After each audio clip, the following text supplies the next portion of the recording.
sedikit tentang teori perkembangan bahasa. Sebelumnya kita harus tahu dulu apa sih pengertian dari bahasa. Nah, bahasa menurut Vygotsky dalam Wolfvolka 1995 menyatakan bahwa bahasa merupakan alat untuk mengekspresikan ide dan bertanya, dan bahasa juga menghasilkan konsep dan kategori-kategori untuk berpikir. Nah, teori perkembangan bahasa itu sendiri ada 5. Yang pertama ada teori nativistik. Pandangan nativistik yang diwakili oleh Noam Chomsky 1974 bahwa bahasa merupakan pembawaan dan bersifat alamiah, dan meyakini bahwa kemampuan bahasa sebagaimana hanya kemampuan berjalan merupakan bagian dari perkembangan manusia yang dipengaruhi oleh kematangan otak. Yang kedua, teori kognitif. Menurut Jean Piaget 1954 menyatakan bahwa bahasa itu bukanlah suatu ciri alamiah yang terpisah, melainkan salah satu di antara mereka kemampuan yang berasal dari kematangan kognitif. Yang ketiga, teori behavioristik. Menurut B.V. Skinner menerangkan bahwa proses memperolehan bahasa pertama dikendalikan dari luar diri si anak, yaitu oleh rangsangan yang diberikan melalui lingkungan. Menurut Skinner 1957 memandang bahwa perkembangan bahasa dari sudut stimulasi dan respon yang memandang pikiran sebagai proses internal bahasa lain diperoleh dari interaksi dalam lingkungan. Yang keempat, teori pragmatik.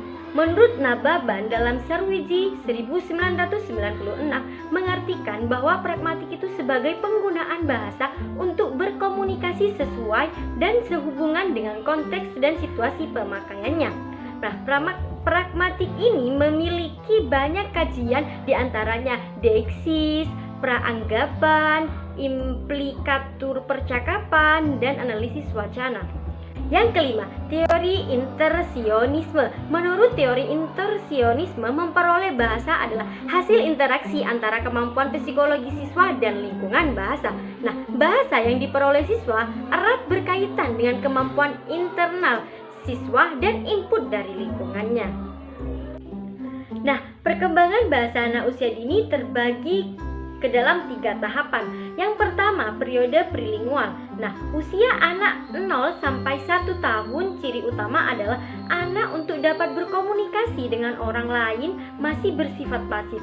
Saat menerima stimulus dari luar, tapi anak akan menerima respon yang berbeda. Yang kedua, periode lingual. Usia anak 1 sampai 2,5 tahun. Nah, dalam tahap ini anak sudah mampu membuat sebuah kalimat 1 atau 2 kata dalam percakapan dengan orang lain. Yang ketiga, periode diferensiasi, yaitu usia anak 2,5 sampai 5 tahun, anak sudah memiliki kemampuan bahasa sesuai dengan peraturan tata bahasa yang baik dan benar. Nah, pembendaharaan ini katanya sudah berkembang secara baik dilihat dari segi kuantitas dan kualitas.